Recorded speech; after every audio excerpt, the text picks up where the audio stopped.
All right, so behind me you see the Patapsco River. This goes from Baltimore to the Chesapeake Bay. It's about another 10 miles from where I'm standing.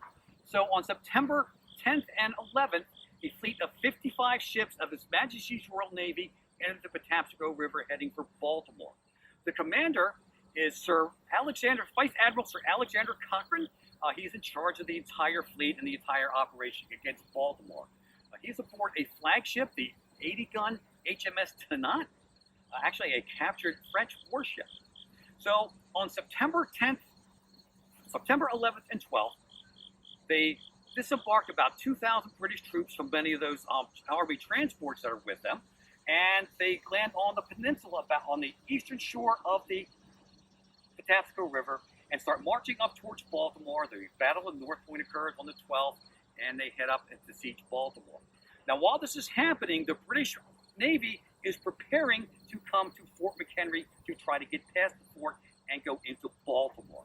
A fleet of 17 ships comes beyond where that bridge is today on the morning of September 13th, 1814.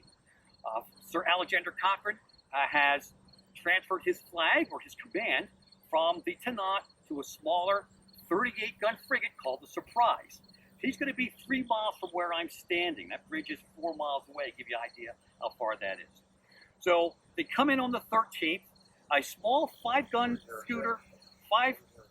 schooner tender called the Conchover actually fires the first shot at Fort McHenry at 6 o'clock in the morning of September 13th. They come in about a mile from the fort and begin firing just to test the range. Now the British know what the range of the American guns are.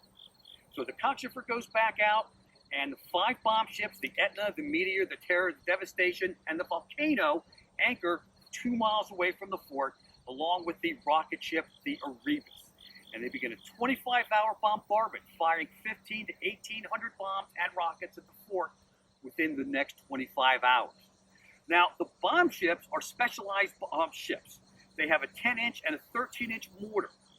They are capable of firing a 200-pound bomb, big, like a big piece of steel, filled with gunpowder, a mile in the air for a range of 2 miles. The fuse is lit when the gun is fired, it goes in the air, and they will burst in air over the men in the fort, raining down shrapnel, bombs bursting in air. The rocket ship, the Erebus, will fire a rocket, that's a concrete rocket with a 32-pound charge in it. The thing is, the rockets are very inaccurate because there's no way to really aim them. So they're considered as pretty harmless, more as just a terror weapon.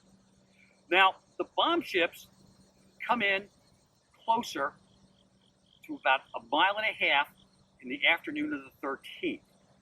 Now, when they do this, they make themselves sitting ducks for the British, for the guns of Fort McHenry, because they have an anchor in the bow and one in the stern to make them steady. Because every time they fire the mortars, the recoil sends the ship down 2 feet in the water. So they drop their anchors, they start firing at Fort McHenry from a mile away. We can return and fire and hit them. And it takes a very slow process to bring up both anchors and go back to their original positions. So we hit them several times. We don't sink any of the British ships, but we hit them enough to know they've made a mistake coming in so close. The rocket ship, the Erebus, comes in even closer and has to be ordered out of range. The firing lasts until 7:30 on the morning of September 14th. By that time, Sir Alexander Cochrane has realized that to keep firing at Baltimore, try to get into Baltimore, is futile. They're not getting anywhere. So he orders the ships at 7:30 to stop firing, and at 9 o'clock that morning they sail away. At the same time, the big flag is hoisted at Fort McHenry.